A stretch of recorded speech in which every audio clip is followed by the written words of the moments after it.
Tingginya stok daging beku atau impor membuat pedagang daging segar di pasar Lemabang kewalahan. Pasalnya harga daging beku lebih murah dibanding daging segar yang dijual oleh pedagang.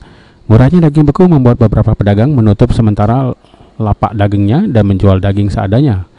Ivan, salah satu pedagang daging segar di pasar Lemabang, mengeluhkan turunnya pembeli daging segar hingga 80%.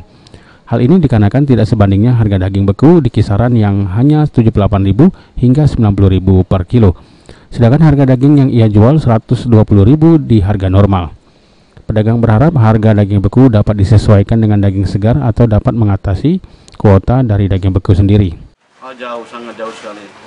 Dari baik penjualan ataupun dari yang lain-lainnya.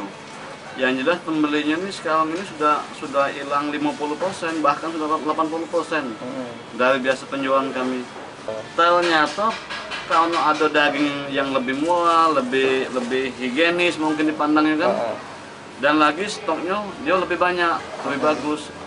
Misalnya contohnya daging beku, harganya kan lebih murah, sampai dari harga 78.000 sampai mencapai 92.000, bahkan ada yang lebih murah dari situ, daging dolok.